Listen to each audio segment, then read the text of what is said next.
Okay, 21st of May, video entry 3. The reason this one's not done in the car is because the iPad ran out of battery this morning, so I couldn't do my usual driving along video log, which I'm going to be doing tomorrow because, I've got a charged iPad now, so it'll be back to normal. So I'm just improvising at the moment and sitting in front of a dodgy lamp in my accommodation. What a big day and a bit it's been. Got into Bratislava, booked into the hostel. Met some people instantly. Met a young guy from Melbourne called Tristan. Met a guy Dawson from America. I met a guy called Richard from the UK. All four of us are all travelling solo, so we were just sitting at the bar in the hostel, and we just all ended up chatting. And then next thing you know, we're going to go. We're all going to be getting ready and going out for a beer. So, but before that, there was enough time for me to go and have a look at this castle, and it wasn't that impressive. Like, it's this big castle in the middle of Bratislava, and it was the thing was just like a big rendered box. Like, there was no real castle aesthetics to it at all, except that it was you had your turrets and whatever, but it just looked like a big flat box. But the view from up there, you could see the whole city, and you could see the old part of the city, the new part of the city. You could see the wind farms off in the background. You could see this really cool bridge that had like a UFO type looking thing on it, which was like a revolving restaurant. And yeah, so it gave you a good overview of the whole city being up there, but the castle itself wasn't that impressive. The reason the thing's been being repaired for 200 years because it's the thing burnt down.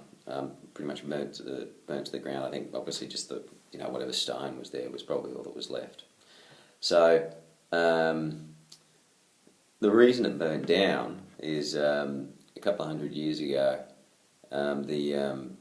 whoever was running the town at the time thought it was a good idea to refurb the castle.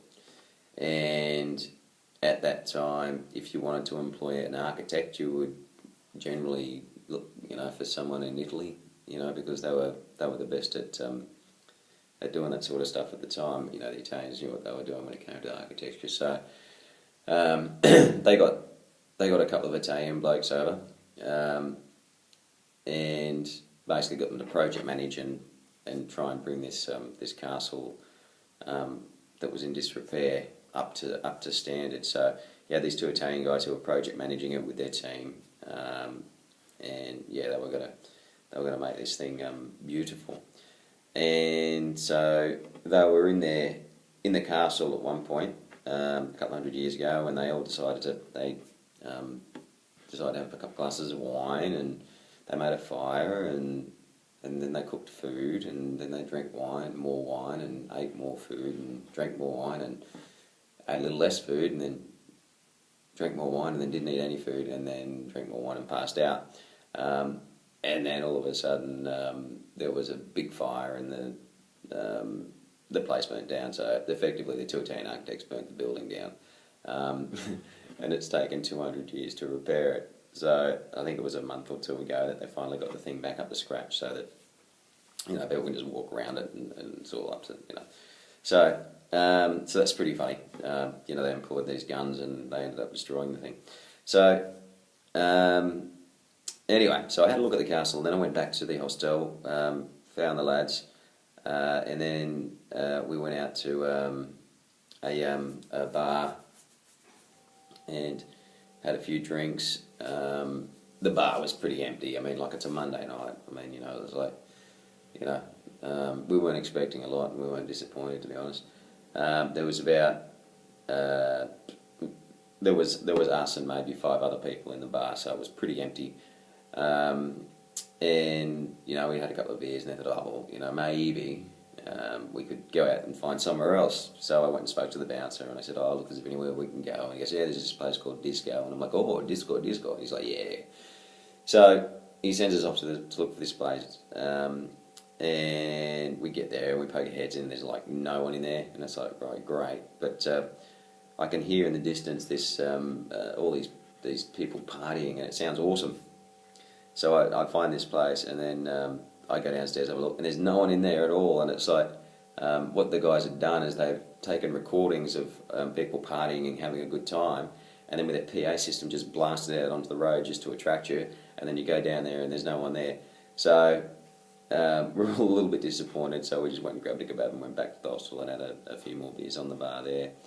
Then next morning, got up, had an early start, got myself down to a free tour that they do. They do it about 11 o'clock in the morning. So I joined it. None of the other guys did. They'd already done it, apparently. So I went and did it, and there was a good mix of people in there, like from all over the world, and the tour guide, she was great. She was a law student, but she'd do that on the side to make a bit of extra money. So she basically spent 2 hours walking us through the city and telling us what all the sights were and the history of the whole place. And it seems like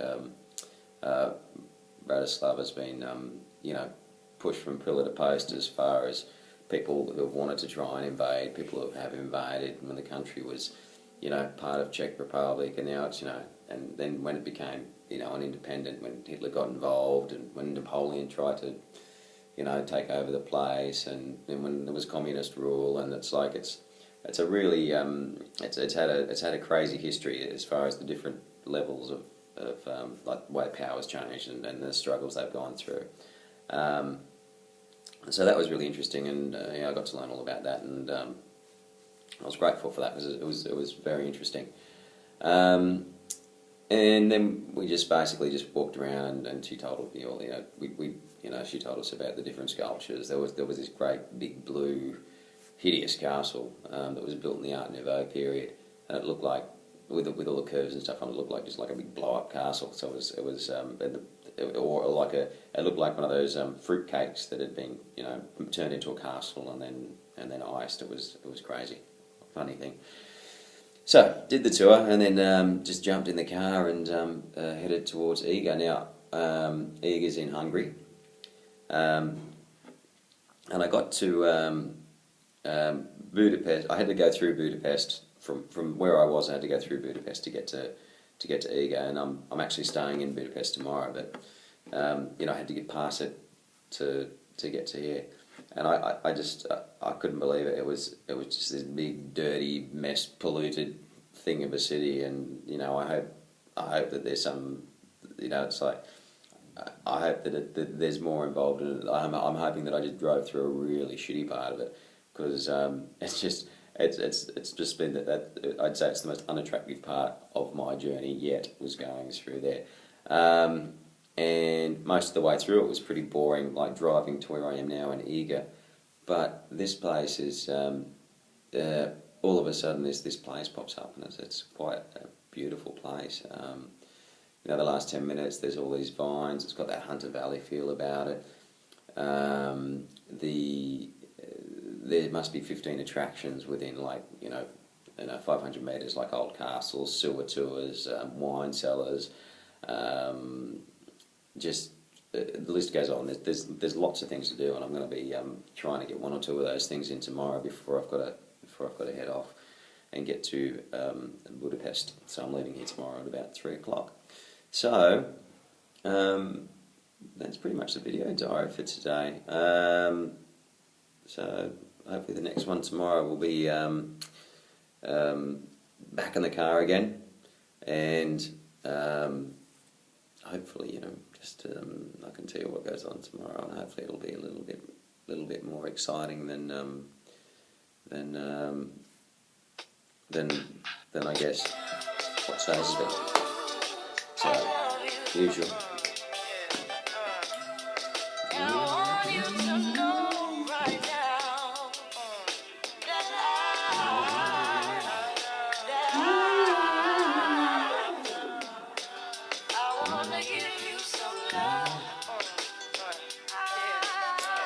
Alright, I think that's enough for tonight. Talk to you tomorrow. Bye.